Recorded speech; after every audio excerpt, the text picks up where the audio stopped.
Hi hello welcome to Suman TV. నేను మీ రోషన్. ప్రస్తుతం నాతో పాటు ఉన్నారు సంధ్యారెడ్డి గారు. సంధ్యారెడ్డి గారు నమస్తే. నమస్తే రోషన్ గారు. సో పెద్దగా చెప్పనక్కర్లేదు, విషయం 2 రోజుల నుంచి తిరుగుతూనే ఉంది. అవును, సుబ్బారావు వర్సెస్ మంగ్లీ. మంగ్లీ కానీ విషయం అది కాదు. కాదు, సో రమావత్ మధు వర్సెస్ బాధితులు. బాధిత ఇది నడవాలి, వాస్తవం. కానీ ఇది నడుస్తుంది.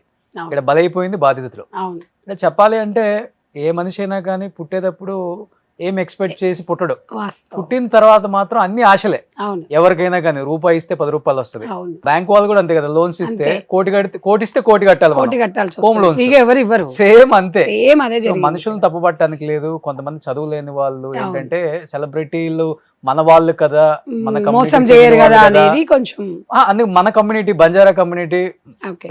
తను ఒక స్థాయికి వచ్చింది, మనల్ని కూడా ఒక స్థాయికి తీసుకొస్తుంది అని చెప్పేసి తన ప్రమేయం లేకుండా వేరే వాళ్ళు పాపం వసూలు చేసి అవును. తను ఈ రోజు బలిపశువుని చేశారు. బలిపశువుని చెప్పాలంటే చేశారు మంగ్లీని. ఏమనిపించింది ఓవరాల్ గా ఈ ఎపిసోడ్ చూసినాక మీకు? అంటే నాకు నిన్న ఫోన్ చేసింది తను, ఉమ్, అక్కడ నేను ఏం చేయలేదు అంటే దానికి మనం అప్రిషియేట్ చేయాలి. ఎందుకంటే ఒక మహిళ అట్లా స్పందించి కాల్ చేసి ఇందులో నాకు ఎలాంటిది లేదక్కయ్య, నేను ఎంత కష్టపడి వచ్చిందో మీరు తెలుసు, మీరు గతంలో ఏదో సాంగ్ పాడినప్పుడు కూడా నన్ను మీరు అన్నారు, నేను దానికి కూడా బాధపడ్డాను. అంటే ఆ పాట నేను పాడాల్సింది లేకుండే, నన్ను అక్కడ వాళ్ళు డైరెక్ట్గా ఇట్లా కాదు ఇది రాదులేండి లిరిక్స్ అని, అక్కడ లిరిక్స్ కొంచెం ఇబ్బంది కలుగుతుందని నేను చెప్పిన తర్వాత కూడా వాళ్ళు నన్ను అలా చేశారు, అక్కడ నా ప్రమేయం ఏం లేదక్క, ఇంకొకసారి అలాంటి జరగదు అన్నట్టుగా చెప్పింది తను.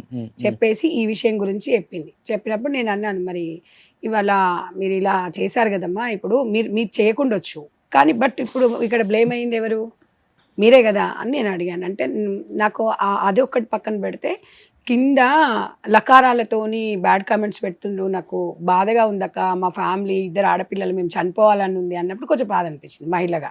ఎందుకు అని అంటే సరే తప్పులు ఎవరు చేసిండ్రా, తప్పు ఒప్పులు ఎవరు చేసినా పక్కన పెడితే అట్లా బ్యాడ్ కామెంట్స్ పెట్టడం అనేది ఎవరికి కూడా మంచి కాదు అనేది చెప్పినాం. ఆ విషయం చెప్పిన తర్వాత తనతో చెప్పాను నేను, మీరు ఎవరైతే ఉన్నాడో ఈ శివ మాధవ్ ఎవరు, నీ తమ్ముడు ఉన్నాడు, ఇప్పుడు నీ పేరు నీకు తెలియకుండా ఇవాళ మంగ్లీ అంటే మా సిస్టరే అనే విధంగా చాలా మంది అక్కడ నమ్మిండ్రు, ఆమె వస్తుంది ఇనాగ్రేషన్కి వస్తుంది, ఎవరైనా అంతే కదండి, బాస్లు ఎవరు రారు కదా ముందు, నమ్మకం అనేతోని డబ్బులు కట్టిండ్రు. మరి మీ తమ్ముడు ఇలా చేశాడు, ఇలా శివ మాధవ్ వాళ్ళ మీద మీరు కేసు పెట్టండి, డెఫినెట్ గా పెడతాను, ఏదో నార్సింగ్ పిఎస్ లో కూడా పెట్టినని చెప్పారు. చెప్పినప్పుడు నేను అదే చెప్పాను, ఆ ఆడపిల్లగా మేము బాధపడతాం కానీ ఇలాంటి విషయాలలో మనం ఎంకరేజ్ చేయడానికి కూడా అవకాశం ఉండదు, అది వాట్ ఈజ్ వాట్ అనేది. ఇంకొకటి ఏంటంటే మీరే నిందితుడు అని చెప్పడానికి కూడా లేదు ఇది, ఎందుకంటే ఇది కోర్టు ఉంటుంది, పోలీస్ స్టేషన్ ఉంటుంది. కాబట్టి నేను అనేది ఏంటంటే ఇప్పుడు మీరు మీ తమ్ముడు చేసిన దానికి మీ ఫ్యామిలీ పరంగా మీరు చేసిండ్రు, మీ తమ్ముడు లేదు అనే దానికైతే లేదు, తమ్ముడు సేవ్ చేయడానికి మీరు బలి అవుతున్నారు. ఇవాళ తెలంగాణ ఆంధ్ర కానివ్వండి దేశవ్యాప్తంగా మంగ్లీ అంటే ఒక మంచి సింగర్ అంటారు. ఒక ఆడపిల్లగా ఆ రోజు ఆమె బంజారా కమ్యూనిటీ చూడలేదు ఎవరు ఇక్కడ, ఒక ఆడపిల్లగా మంచిగా టాలెంట్, ఆమె టాలెంట్ ఉంది, ఏదో గ్రామీణ ప్రాంతం నుంచి వచ్చి ఈరోజు వచ్చింది. ఆమె తలుచుకుంటే ఈ డబ్బులు పెద్ద లెక్క కాదండి నాకు తెలిసి, ఎందుకంటే అంత మంచి భగవంతుడు అంత మంచి స్వరం ఇచ్చిండు. ఆమె మంచి సాంగ్స్ పాడతామంటే ఆమె రోజుకి 5 లక్షలు 10 లక్షలు సాంగ్కి ఇచ్చే వాళ్ళు కూడా ఉన్నారు లేరండి మంచి మంచి సినిమాలలో. అయితే నాకు తెలిసి నాకున్న ప్రకారంగా నాకున్న అవగాహన ప్రకారంగా ఈ అమ్మాయిని ముందు పెట్టుకొని వీళ్ళు బిజినెస్ చేసిరేమో అనిపిస్తుంది. అంటే చాలా మంది కొంతమంది ఊర్లలో ఎట్లుంటారండి, 5 లక్షలు 10 లక్షలు అంటే 25,000 వస్తాయి మీకు ఇక్కడ ప్లేస్ ఇస్తాం అది ఇస్తానగానే నమ్మించి అది చేశారు. కానీ మీరే ఇక్కడ కూడా సార్ మనము రోషన్ గారు ఇక్కడ ఈ నమ్మించినప్పుడు జనాలు కూడా ఎలా ఇన్ని జరుగుతున్నప్పుడు కూడా నమ్మడం అనేది, ఇప్పుడు ఆమె అదే అంటుంది, నేనేమన్నా అదే అంటున్నా అంటే నాకు నిజంగా పాపం వాళ్ళంతా గొప్పోళ్ళు గారు, అంత డైలీ వేజ్ చేసుకున్న వాళ్ళు, వాళ్ళ తరపునే మాట్లాడుతున్నా నేను. ఇప్పుడు సంధ్యక్కగా నేను ఎందుకు అంటే ప్రతి దాంట్లో నేను దూరం, న్యాయం వైపు నేను మంగ్లీకి సిస్టర్ కూడా ఒకటే చెప్తున్నా, మీరు బాధితుల వైపు రండి, నీకు సంబంధం లేదంటున్నారు వాళ్ళిద్దరి మీద, మీ తమ్ముడు 4 వేయండి, ఎందుకు చేసావురా ఇలా, నా పేరు ఎందుకు ఖరాబ్ చేసావురా, మనం ఇవాళ నేను కష్టపడి నేను చెల్లె ఎంత కష్టపడి పైకి వచ్చాము, మా పేరు ఎందుకు ఖరాబ్ చేస్తున్నావురా అని చెప్పేసి మీరు ఒక మాట మీ తమ్ముడిని 4 దెబ్బలు కొట్టి వాడిని ముందలుండి ఎవరెవరి దగ్గర ఏం తీసుకున్నాం ఎవరెవరికి ఇచ్చినారు ఏంది అనేది మీరు దగ్గరుండి నేను చేస్తా అని చెప్పేసి ఒక ప్రెస్ మీట్ పెడితే అయిపోయేది. ఇవాళ అదేమైంది చిలికి అంటే తన అనేది ఏంటంటే నేను సెలబ్రిటీని కదా అందరి దగ్గరికి రాలేనంటే తప్పండి. ఎంత సెలబ్రిటీ అయినా ఎవరైనా మనం అందరం కింది స్థాయి నుంచే వచ్చినాం, ఎవరికి సెలబ్రిటీ మనం నేను అదే అంటున్నా. ఎవరైతే పాపం ఇవాళ ఆడియన్స్ కానివ్వండి అక్కడ మోసపోయిన వాళ్ళు కానివ్వండి ఎవరైనా కూడా వాళ్ళు మనం అందరం చేస్తేనే, మనం ఎక్కడో ఉన్నోళ్ళు, మీరే అన్నారు ఎక్కడో గ్రామీణ ప్రాంతాలు మాకు ఈ అవకాశం వచ్చిందంటే, మీకన్నా మంచిగా మాట్లాడి ఇంకా చాలా మంది ఉన్నారు గ్రామీణ ప్రాంతాలలో, వాళ్ళకి అవకాశం రాలేదు, మీకు వచ్చింది. మీరు కమ్యూనిటీ చూడలేదు, ఇక్కడ మీకు మీ వాయిస్ని తీసుకున్నారు, మీరు కమ్యూనిటీని ముందు పెట్టేసి డైవర్ట్ చేస్తున్నారు. అలా చేయకండి, ఎందుకంటే అలా చేయడం వల్లనే ఆడియన్స్లకి రాంగ్ ఇన్ఫర్మేషన్ పోతుంది. కానీ మంగ్లీది తప్పు అనడానికి అయితే లేదండి, ఎందుకంటే తప్పు అని చెప్పలేము, ప్రమేయం ఉందని చెప్పలేము, ప్రమేయం లేదు అని చెప్పలేము, ఎందుకంటే అది పోలీస్ డిపార్ట్మెంట్ వాళ్ళు చూసుకుంటారు. ఆమె కాకపోతే ఇక్కడ నాకు క్లారిటీగా అర్థమైంది ఏంటంటే, వాళ్ళ ఫ్యామిలీ మాత్రం ఈమెను పెట్టుకొని అయితే ఒక డ్రామా ఆడిండ్రు, డబ్బులు అయితే లాగిండ్రు అనేది తెలిసింది. అది మాత్రం డెఫినెట్ గా, ఎందుకంటే దానికి బాధ్యత అనేది ఇప్పుడు వాళ్ళ తమ్ముడు ఆ మధు అనేట ఆయన, తర్వాత ఈ అడ్వకేట్ గారు, వీళ్ళు అంటే లావాదేవీల గురించి మాట్లాడుకున్నారా, ఒకరి గురించి ఒకరు మాట్లాడుకున్నారా, ఏది చేసుకున్నా కూడా ఇక్కడ బాధ్యతల వైపు మాట్లాడింది సుమన్ టీవీ వాళ్ళు. నిన్న మీ దగ్గరకు వచ్చారు, నిజంగా కూడా మీరు ఇవాళ నేను అనేది జర్నలిజానికి మీరు నిజంగా ఆయుష్ పోసిండ్రు అనుకోవాలి. నిన్న మీరు మాట్లాడిన విషయము, తను మాట్లాడిన విషయం కూడా చెప్పారు, జర్నలిజంకి ఏం పని ఉండదు అంటే పని కాదు, డెఫినెట్ గా అందరూ అక్కడి నుంచి వచ్చిన వాళ్ళే ఉంటారు. ఇవాళ అదే ఒక విషయం పెట్టుకోవాల్సిన అవసరం లేదు, మాకు కూడా బాధాకరమే. ఒక మంగ్లీ మంచి మైక్ పట్టుకొని 10 మందిని అలరించాలి, మంచి పాట పాడాలి అనుకున్నాం, ఇలాంటి వివాదాలు చిక్కుకున్నప్పుడు బాధ అనిపిస్తుంది. తెలంగాణ బ్రాండ్ అంబాసిడర్ నేను అదే చెప్తున్నానండి, మొన్న కూడా మా పాడింది. ఇంత మంచి అవకాశం మీకు భగవంతుడు, నేను అదే చెప్పాను, నిన్న కూడా చెప్తున్నాను, ఈ రోజు కూడా చెప్తున్నానండి. మనము ఎదిగేటప్పుడు కమ్యూనిటీ చెప్పుకోం, మనకి ఏదైనా జరిగినప్పుడు మన కమ్యూనిటీ అంటే కమ్యూనిటీ వాళ్ళు కూడా తప్పు పడతారు. మీరు కులాలను అనేది మనం ప్రస్తావన తీసుకురాకూడదు. మనం ఇవాళ మంగ్లీ అంటే తెలుగింటి ఆడపడుచు, ఒక తెలుగు బిడ్డలాగానే అందరం ఆదరించినాం. మీరు ఆంధ్రప్రదేశ్, మీరు ఇట్లా తెలంగాణ ఎవరు చూడలేదు. మంగ్లీ అంటే దేశాలలో కూడా మనకు బయట ఆంధ్రప్రదేశ్, కర్నూలు దగ్గర మరి ఇంకా తెలంగాణ బ్రాండ్ అంబాసిడర్. నేను అదే అంటున్నా, ఇప్పుడు అక్కడ ఎవరు అట్లా తప్పు పట్టలేదే. మేము అనేది ఏంటంటే, మిమ్మల్ని అంత మంచిగా రిసీవ్ చేసుకున్నప్పుడు జనాలు, మీకు టైం లేనప్పుడు ఒక మీడియా కన్నా మీరు ఇంటిమేషన్ ఇవ్వాల్సింది. ఇలా జరుగుతుందండి, మీరు ఆల్రెడీ జర్నలిజంలోకెళ్ళే వచ్చినారు, ఇప్పుడు మీరున్నారు, మీరంతా ఒకే స్థాయి నుంచి వచ్చారు కదా సార్. మీరు ఒక విషయం చెప్పి ఇలా జరుగుతుంది, నేను ఇట్లా రాలేకపోతున్నా, నేను డెఫినెట్గా వాళ్ళ సైడ్ నిలబడతాను, ఒక మాట చెప్పేసి అయిపోయేది కదా. ఇప్పుడు అడ్వకేట్ మీరు కొట్లాడుకోవడం వల్ల మహిళల పైన ఇప్పటికే అది అయిపోతుంటే, ఒక మంచి అమ్మాయిని ఏడుస్తుంటే బాధ అనిపిస్తుంది ఒక మహిళగా. కానీ కొంతమంది ఏమో లకారాలతో పెట్టారు, అప్పుడు బాధ అనిపిస్తుంది. కానీ ఒకవేళ ఆమె ప్రమేయం లేదన్నాక మనము అవైతే వెనకకి తీసుకోలేము కదా రోషన్ గారు. కాబట్టి నేను అనేది ఏంటంటే, మంగ్లీ ఇప్పటికైనా బాధ్యతల వైపు ఉండాలి. ఎవరెవరి దగ్గర డబ్బులు వసూలు చేసిండ్రో అందరి దగ్గర ముక్కు బిండి వసూలు చేసి వీళ్ళకి న్యాయం చేయాలి. బట్ 8-9 months నుంచి రప్చర్ అవుతుందండి. అవునవును. కానీ ఏంటంటే బాలాజీ నాయక్ అన్న అసలు అతనితో స్టార్ట్ అయింది, తర్వాత అతను చైన్ లింక్ రమావత్ మధు, అతనితో మళ్ళీ ఇంకొక చౌహాన్, ఆ తర్వాత ఇలా తమ్ముడు శివ అని బయటకు వచ్చింది. ఇప్పుడు బాగా రప్చర్ అయింది ఎప్పుడంటే, మొత్తం బాధితులు ఆంధ్రప్రదేశ్ నుంచి తెలంగాణ పంజాగుట్ట పిఎస్ కి వచ్చిన తర్వాత ఇప్పుడు అదే 150-200 మెంబర్స్ ఉన్నారు బయట. అదే సార్, ఇప్పుడు ఆల్మోస్ట్ 100 కోట్లు ఉంటది, ఇది 100-150 అంటున్నారు. అంటే ఇంకా బయటికి రాని వాళ్ళని కొంతమంది వాళ్ళు ఏమంటున్నారంటే, 5 లక్షలు ఇస్తే నెలకు రెంట్ వస్తుంది, తర్వాత ప్లాట్ వస్తుంది అన్నారండి. అన్నప్పుడు ఎవరైనా ఆలోచిస్తామా, 5 రూపాయల మిత్తి వస్తుంది. ఇప్పుడు 25 లక్షలు అంటే నెలకి 25,000 అంటే 5 రూపాయల మిత్తి, 5 రూపాయల మిత్తి వస్తుంది, మాకు ప్లాట్ వస్తుంది అన్నప్పుడు ఆశకి వెళ్ళిపోతారు ఎవరైనా. అందులో ఒకటి ఏంటంటే, ప్రతి ఒక్క సెలబ్రిటీ అండి, నేను ఒకటే చెప్తున్నా, నిజంగా ఏదైనా సెలబ్రిటీ, ఇప్పుడు థమ్స్అప్ ఉంది, మహేష్ బాబు గారు థమ్స్అప్ అది హానికరమని మనకు అందరికి తెలుసు. ఇట్లాంటివి అడ్వర్టైజ్మెంట్ చేసేటప్పుడు మనను ఎవరైతే మనం నమ్ముకున్న వాళ్ళని మోసం చేసినట్టే అనుకుంటాను నేను. ఇప్పుడు సుమ గారు కూడా కొన్ని అపార్ట్మెంట్స్కి ఇవి కొనండి అని చేస్తారు. ఈ ప్రమోషన్ చేసేటప్పుడు కొంచెం మీరు ఆలోచించండి, ఎందుకంటే మీ రెమ్యునేషన్ కోసము వేరే వాళ్ళని బలి చేయకూడదని నేను అంట. సామాజికంగా మీరు బాగా గొప్ప వాళ్ళు ఉంటే కోట్లు ఉన్న వాళ్ళని ముంచండి, ఎవడొద్దన్నాడు. ఎందుకంటే కోర్టు కష్టపడినోడికి ఎవడు కోట్లు ఏం రావండి. ఇవాళ 5 లక్షలు అంటే వాళ్ళు ఎంత కష్టపడితే 5 లక్షలు వస్తాయి. ఇవాళ మీ ప్రమోషన్స్ కోసము బాగా అలవాటు అయిపోయింది, సెలబ్రిటీస్ ప్రమోషన్ చేయడం వల్ల దానికి రెమ్యునేషన్ తీసుకొని వెళ్ళిపోతారు.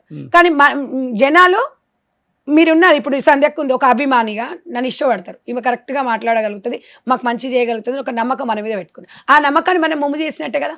మనం వచ్చేసి ఏదో నాదేముందండి, ఇప్పుడు అంటున్నారు కదా, నేను సెలబ్రిటీని కదా, పక్కన ఫోటోలు దిగిపోతాను నేను కాదన్న నా విషయంలో. కానీ ఇది సెలబ్రిటీ ఫోటోలు దిగిపోయి ఫోటో చూపిస్తే తీసుకున్నది కాదు. ఇక్కడ సొంతంగా మీ బ్రదర్ ఉన్నారు అక్కడ, ఈ మధు అనేటోడు, ఈ శివ అనేటోళ్ళు, ఇంకా అందులో 2-3 ఉన్నారు. వీళ్ళందరూ వాళ్ళ ఊరికి కూడా వెళ్ళినప్పుడు కూడా మీకు తెలియకుండా ఎట్లుంటుంది చెప్పండి. మీకు తెలిసినప్పుడు మీరు డబ్బులు తీసుకున్నారని మేము అనట్లేదు ఇక్కడ. ఈ విషయం తెలిసినప్పుడు ఇలా చేయకండి, నాకు బ్యాడ్ నేమ్ వస్తుంది, నేను ఇంత పేరు సంపాదించుకున్నాను, ఇంత చేసుకున్న తర్వాత సగం మందికి తెలుసో తెలియకుండా అయ్యో ఇట్లా చేసిందంటే మంగ్లీ ఇట్లా చేసింది డెఫినెట్ గా. కానీ అందులో ఈమె ఇన్వాల్వ్మెంట్ ఉందని నేను కంప్లీట్ గా అన్ని డిబేట్స్ లో లేకపోతే విక్టిమ్స్ తో కూడా మాట్లాడేటప్పుడు నేను ఒకటే చెప్పాను, మంగ్లీ గారు మీ ప్రమేయం లేదు. అవును, ఓకే, అవును, మీ ప్రమేయం డైరెక్ట్ గా ఉందని ఎవరు చెప్పట్లేదు. అది మిమ్మల్ని మేము తప్పుగా అయితే మాట్లాడలేదు. Yes. మీ వెనకున్న మీ వాళ్ళు లాగండి, మీ తమ్ముడు పేరే చెప్తున్నారు విక్టిమ్స్. విక్టిమ్స్ 100 మంది వచ్చారండి, 100 మందిలో 90 మంది నిజం చెప్పారు శివ అని. అవును, 10 మంది చెప్పకపోతే నిజమే అనుకోవచ్చు. 100కి 100 మంది శివ పేరు చెప్తున్నారు. ఈ అబ్బాయి చెప్పాడండి, మీరేమో మీ తమ్ముడు మంచి వాళ్ళు అంటున్నారు. కాదనట్లేదు, ఎవరి ఇంట్లో బంగారం వాళ్ళకి మంచి. మీ తమ్ముడు నేను ఎవరైనా తప్పు పడట్లా, విక్టిమ్స్ పేరు చెప్తున్నారు. అవును, మరి అట్లీస్ట్ శివనైనా పిలుచుకొచ్చి ఎందుకు ఇట్లా చేసే వాళ్ళతో కలిసి ఎంత ప్రమేయం ఉందో నువ్వు చెప్తేనే కదా నాకు తెలిసేదని మీరు బాధితుల వైపు నిలబడండి అని చెప్తున్నాను నేను. ఇప్పుడు మీరు 100% కరెక్ట్ చెప్పారు, బాధితుల వైపే, ఇందులో లావాదేవీలు ఏం లేవు, మీరు డైరెక్ట్ బాధితుల వైపు ఉన్నారు. ఎందుకంటే వాళ్ళు ఇప్పుడు ఎవరైనా ఏదైనా ఇష్యూ జరిగిందంటే ఒక మీడియాని ఆశ్రయిస్తారు, మీ దగ్గరకు వచ్చినప్పుడు మీరు న్యాయం చేసిండు. ఇప్పుడు మీరు కూడా ఇందులో ఎవరికేం జడ్జిమెంట్ చేయలేదు, ఇది మీరు ఎవరు తీసుకున్నారు, ఎక్కడికి వెళ్ళింది, ఎవరున్నారు దీని వెనక, ఇంకెవరన్నా ఉన్నారు అనేది వీళ్ళిద్దరిని లాగితే బయటకు వస్తుంది కదండి. సరే, అందులో ఒక 50 లక్షలు ₹1 ఖర్చు పెట్టుకున్న మిగతా అమౌంట్ అయితే వస్తుంది కదా. మీరు ఎందుకు చీటింగ్ చేస్తున్నారు, ఎందుకు సామాన్యమైన ప్రజల్ని ఎందుకు చీటింగ్ చేస్తున్నారు? మీ అక్కకి అంత మంచి లైఫ్ ఇచ్చాడు భగవంతుడు, ఇద్దరికి ఇచ్చారు, మీరు ఎంతో స్థాయికి వెళ్ళిపోవచ్చు. ఎందుకు ఒకేసారిగా మనకు ఇదేమన్నా ఇండస్ట్రీ కాదు కదా. ఇప్పుడు వాయిస్ అనేది ఇప్పుడు సుశీలమ్మ, జానకి వీళ్ళందరూ వాళ్ళు చేయాలంటే వాళ్ళు ఏంటంటే వాళ్ళు ఒక పాట పాడాలి అంటే వాళ్ళు అడిగితే ₹1 ఇచ్చేటోళ్ళు ఉన్నారు. అసలు 2010 వరకు ఉన్న సెలబ్రిటీస్ ఎవ్వరు పనికిమాలిన పనులు చేయలేదండి, వాస్తవంగా చెప్తున్నా.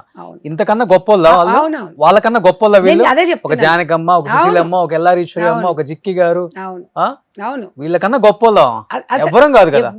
చెప్పేది హీరోలు కూడా అంతే. అవును, అసలు 2010-15 వరకు వచ్చిన హీరోస్ ఎవ్వరు కూడా కమర్షియల్ గా ఎవరు చేయలేదండి. మరి ఈ కోవిడ్ 1 or 2 చేసిన వాళ్ళు.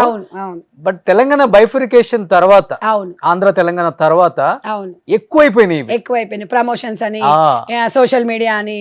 ఇందులో ఒకటి ఏంటంటే ఇప్పుడు ఇట్లా బ్లేమ్ చేస్తున్నారంటే ఇంట్లో ఎవరిని బాధ్యులు చేయలేము. డిజిటల్ మీడియా అంటే సెన్సార్ ఉండదు, డిజిటల్ మీడియా ఇష్టం వచ్చినోడు ప్రతి ఒక్కటి సోషల్ మీడియా ఉంది, ఇష్టం వచ్చినోడు రాసుకుంటాడు. అట్లాంటప్పుడు అందుకని మనం సెలబ్రిటీ అంటే ఎప్పుడు సెలబ్రిటీ అండి, ప్రజలకు జవాబుదారి ఉండేదే సెలబ్రిటీ.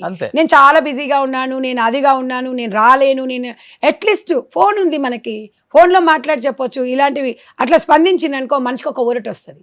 మీరు ఫోన్ చేసినప్పుడు లిఫ్ట్ చేసిండు అనుకోండి, అమ్మయ్య మనకు స్పందించింది అనిపిస్తుంది. మనం ఎంత బిజీగా ఉన్నా మిస్ కాల్ చూసైతే చేస్తాం కదా. ఇవాళ ఒక్కరోజు కాదు కదా. నేను అనేది ఏంటంటే ఆడపిల్లలకు ఎవరైనా సరే ఎదగండి, చాలా మంచి వేదికలు ఉన్నాయి, మంచి అవకాశం ఇచ్చిండు భగవంతుడు.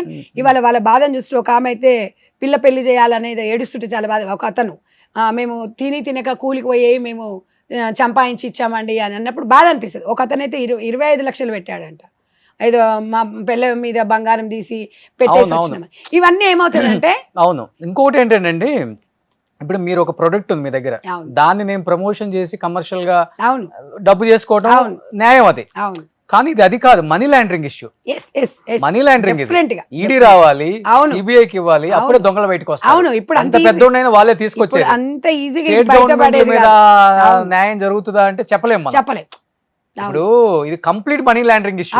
నువ్వు ఒక బ్రాండ్ ప్రమోషన్ చేయలేదు, నువ్వైనా నేనైనా ఇంకొకరైనా బ్రాండ్ ప్రమోషన్ చేసి డబ్బులు తీసుకోవడం న్యాయం, తప్పేం లేదు.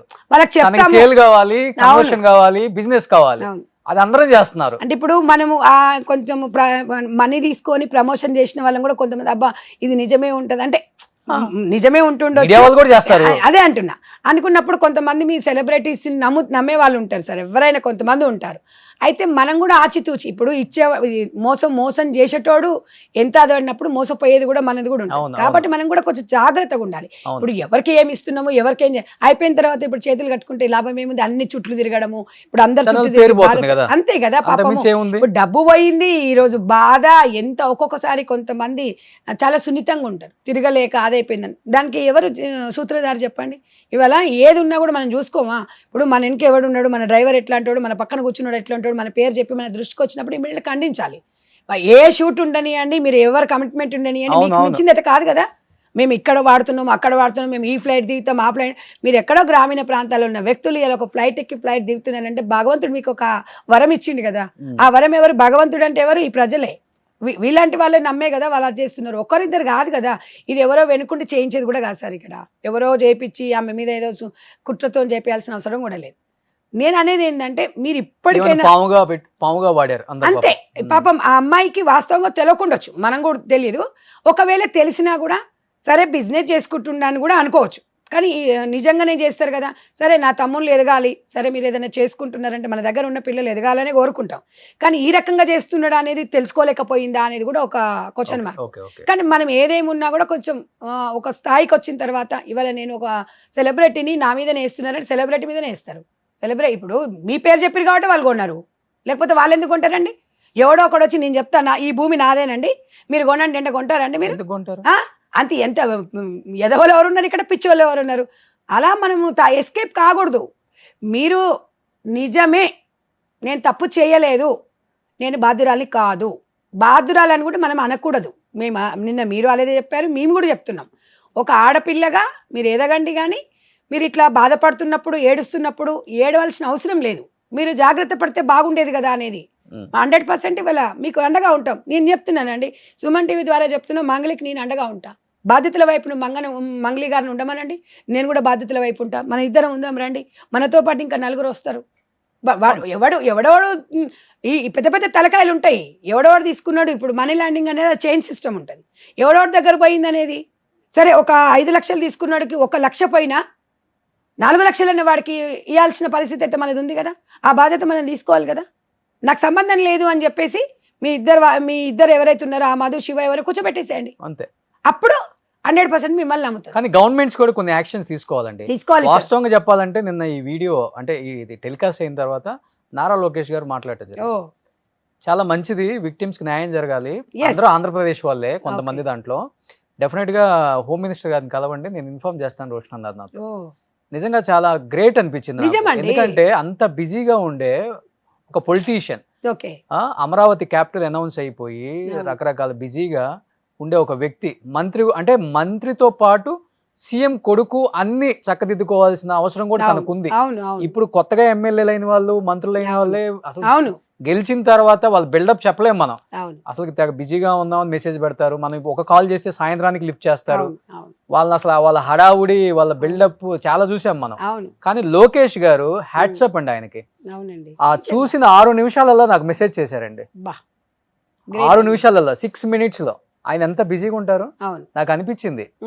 అంటే ఆయన గవర్నమెంట్ వచ్చిన తర్వాత కూడా ఒక మాట అన్నారు, ఏదన్నా మంచి మంచి కార్యక్రమాలు చేస్తుంటారు, ఆంధ్రప్రదేశ్లో ఏదైనా ఇబ్బంది వచ్చినప్పుడు నాకు ఒక మెసేజ్ చేయండి, డ్యూ టు మై కమిట్మెంట్స్ నేను బిజీగా ఉంటే మర్చిపోతాను, ఒక రిమైండర్ పెట్టండి నాకు, నా టీముకి చెప్పటం, లేకపోతే నేను బిజీ నుంచి బయటకు వచ్చిన తర్వాత దీన్ని సొల్యూషన్ ఎతకటం చేద్దామని చెప్పారు. చిన్న చిన్న ఏదన్నా వచ్చినప్పుడు మేము ఎమ్మెల్యేలు క్లోజ్ ఉంటారు కాబట్టి చెప్పేస్తాం మనం. ఒక ఇష్యూ, ఇంత పెద్ద ఇష్యూ, పెద్ద స్కామ్ అన్నారు కాబట్టి ఆయనకి చెప్తే విత్ ఇన్ 6 minutes లో రియాక్ట్ అయ్యారండి. చూడండి ఎవరవుతారు అట్లా. ఇట్లాంటి విషయంలో రేవంత్ అన్న కూడా సేమ్ లోకేష్ బాబు గారు ఎలా చెప్పారో ఇలాంటి విషయాలలో ఇట్లాంటివి ఆయన కూడా ఎంకరేజ్ చెయ్యరు. కాబట్టి ఈ విషయంలో లోకేష్ బాబు గారు ఎట్లయితే స్పందించారో అట్ ద సేమ్ టైం ఇక్కడ కూడా కాంగ్రెస్ గవర్నమెంట్ కూడా స్పందిస్తుంది. మరి మేబీ మరి వీళ్ళు ఏమన్నా వాళ్ళ దృష్టికి తీసుకెళ్లారో లేదో నాకు చెప్పండి, నేను డెఫినెట్ గా నేను వాళ్ళందరూ తీసుకెళ్తాను. సోషల్ మీడియాలో యాక్టివ్ ఉంటేనే తెలుస్తుంది విషయం ఏం జరుగుతుందో కూడా. సోషల్ మీడియాని ఎంతసేపు తిట్టడం కాదు. ఇప్పుడు సోషల్ మీడియాలో యాక్టివ్ ఉంటారు ఆయన. ప్రీవియస్ బిఆర్ఎస్ లో చెప్పాలంటే కేటీఆర్ కూడా యాక్టివ్ గా ఉంటారు. ఒక మెసేజ్ పెడితే వాట్సాప్ లో ఇమీడియట్ రిప్లై వస్తుంది. హరీష్ గారు రియాక్ట్ అవుతారు, రియాక్ట్ అవుతుంటారు. బిఆర్ఎస్ లో అసలు సీఎం గారిని యాక్సెస్ అంటే చాలా ఈజీ ఆ ఫ్యామిలీలో కూడా. బట్ ఇప్పుడు రేవంత్ గారు చుట్టూ అంత యాక్సెస్ లేదండి చెప్పాలంటే. అదొక్కటి మాత్రం ఇలాంటి జరిగినప్పుడు కొంచెం కాంగ్రెస్ కూడా ఖండించండి, డెఫినెట్ గా అండి. అయ్యో చర్యలు తీసుకోండి, బాధ్యతల వైపు ఉంటాము, మీరు అట్లా ఎప్పుడు అనుకోవద్దు. డెఫినెట్ గా కాంగ్రెస్ పోలీసులకు అల్టిమేటం జారీ చేయండి, డెఫినెట్ గా ఈ విషయంలో విక్టిమ్స్ కి మీరు హెల్ప్ చేయండి, వాళ్ళకి న్యాయం చేసేలాగా. రోషన్ గారు ఈ విషయంలో రేవంత్ అన్న గురించి మీకు తెలుసు, ఎన్నికైతే వేసుకురారు వీళ్ళు, వాళ్ళకి అన్యాయం జరుగుతుందంటే ఎంతకైనా వెళ్తారు వీళ్ళు. ఆ విషయంలో మీకు క్లారిటీగా తెలుసు. బట్టి గారు ఇలాంటి విషయాలల్లో ఇంకా ముందు ఉంటారు. ఎవరు ఇప్పుడు వాళ్ళ దృష్టికి వచ్చిన తర్వాత ఆ కేసుని ఇమ్మీడియట్గా ఇది ప్రాబ్లం ఏందో సాల్వ్ చేయమని చెప్తారు. కాబట్టి నిన్న సజ్జనార్ గారికి ఇచ్చారు కదా, అది అవును సజ్జనార్ గారే చూస్తున్నారు. అవును. తన రిపోర్ట్ గురించే చూస్తున్నామండి. తను వాట్ ఏంది అనేది ఏమైనా ప్రెస్ మీట్ పెట్టేమని చెప్తాడేమో, దాన్ని బట్టి చూద్దామని. నాకు నిన్ననే వచ్చింది సార్, నా దృష్టికి నిన్ననే వచ్చింది ఇది. ఓకే నిన్న రాగానే నిన్న తను అమ్మాయి కూడా కాల్ చేయడము, ఆ తర్వాత మళ్ళీ ఈరోజు మీరు పిలవడము నాకు కూడా కొంచెం అదే చాలా బాధ అనిపిస్తుంది. ఎందుకంటే ఇట్లాంటి పునరావృతం కాకూడదండి. మనం ఎంత మన వదిలేస్తే ఇంకా స్టార్ట్ అవుతుంది. ఇంకొకటి పాముకు పాలు పోసినట్టే ఈ రోజు మనమే వాళ్ళని ఒక స్థాయికి తీసుకొచ్చినాం. సెలబ్రేటింగ్ చేసింది ప్రజలు. ఆ ప్రజలకు అన్యాయం జరుగుతున్నప్పుడు ఎవరిని కూడా ఊహించాం.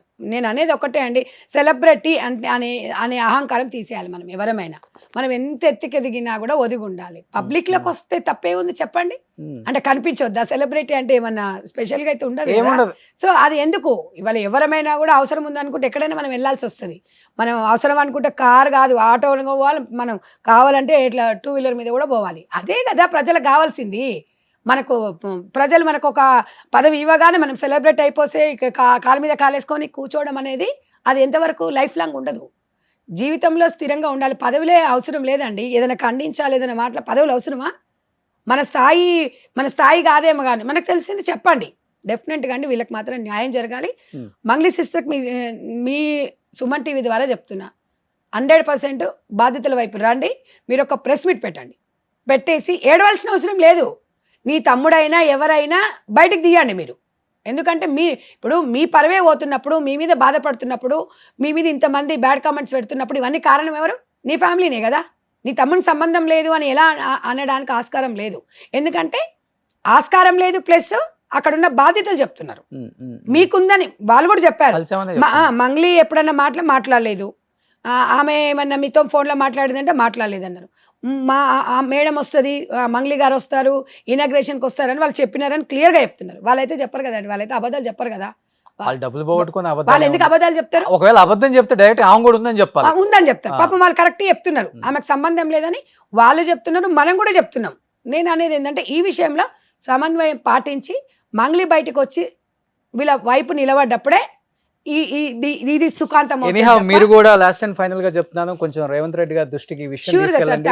బాధితులకు న్యాయం జరిగేలాగా చూడండి. తెలంగాణ విక్టిమ్స్ చాలా మంది ఉన్నారు ఇందులో కూడా. తప్పకుండా నేను నా దృష్టికి వస్తే నేను డెఫినెట్ గా నేను తీసుకెళ్తాను. ఈ విషయంలో మాత్రం ఎవరిని వదిలే ప్రసక్తి అయితే లేదు రోషన్ గారు. థ్యాంక్ యూ అండి, thank you so much. Suman టీవీలో మీ పర్సనల్ అండ్ బిజినెస్ ప్రమోషన్స్ కోసం కింది నెంబర్కి కాంటాక్ట్ చేయండి.